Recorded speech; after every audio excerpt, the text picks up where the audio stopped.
यह भूला हुआ बुद्ध मार्ग है, पचार पहाड़ी का रहस्य। प्राचीन पत्थरों के बीच लुप्त बौद्ध इतिहास छिपा है। हर कदम पर पुरानी सभ्यता की गूंज सुनाई देती है। यह है मगध की धरती, जहां हर पत्थर इतिहास बोलता है, जहां कभी ज्ञान का यात्री चला था, बोध गया से सारनाथ की ओर। इसी मार्ग पर एक रात ठहरे थे तथागत गौतम बुद्ध। आज यह स्थान पचार पहाड़ी के नाम से जाना जाता है, पर कभी यह बौद्ध साधना का मौन केंद्र था। ज्ञान प्राप्ति के बाद बुद्ध ने निर्णय लिया, ज्ञान को दुनिया तक पहुंचाना है।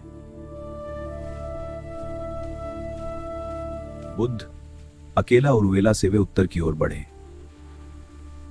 जंगलों, पहाड़ों और नदियों को पार करते हुए उन्होंने कई स्थानों पर विश्राम किया। परंपराओं और स्थानीय स्मृतियों के अनुसार तथागत गौतम बुद्ध का चौथा रात्रि विश्राम इसी पहाड़ी क्षेत्र में हुआ। कल्पना कीजिए, 2100 वर्ष पहले यह पहाड़ी घने जंगलों से घिरी थी। यहां एक जलाशय था, गुफाएं थी, और साधना के लिए उपयुक्त एकांत। यही कारण था कि बुद्ध ने इस स्थान को विश्राम और ध्यान के लिए चुना। रात्रि का अंधकार, पहाड़ी पर मौन, बुद्ध ध्यान में लीन हैं। भिक्षु उनके चारों ओर बैठे हैं। यह केवल विश्राम नहीं था, यह था ज्ञान के प्रसार की योजना का समय। अगली सुबह यह यात्रा सारनाथ की ओर आगे बढ़ी, जहां धर्मचक्र प्रवर्तन होने वाला था। सदियां बीत गई। मौर्य सम्राट अशोक ने जब बौद्ध धर्म अपनाया तो उन्होंने बुद्ध से जुड़े स्थानों की खोज शुरू की। ऐसा माना जाता है कि इस पहाड़ी क्षेत्र में भी एक बौद्ध विहार का निर्माण कराया गया।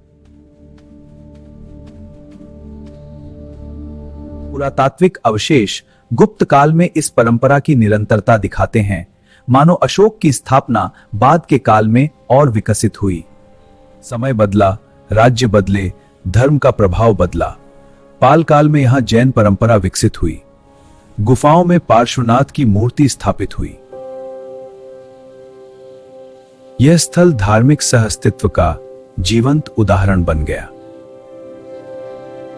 2019 में जब मिट्टी हटाई गई तो इतिहास फिर जाग उठा। प्राचीन ईंटें, विहार के अवशेष और बौद्ध मूर्तियां मिली। मानो पहाड़ी ने अपने रहस्य स्वयं खोल दिए। आज पहाड़ी केवल एक पहाड़ नहीं, यह एक यात्रा है, ज्ञान की, धैर्य की और इतिहास की। हो सकता है यहीं बुद्ध ने चौथी रात बिताई और यहीं अशोक ने धम्म की ज्योति जलाने के लिए विहार बनवाया हो। आज भी यह पहाड़ी उन कदमों की प्रतीक्षा कर रही है जो सत्य की खोज में निकलें।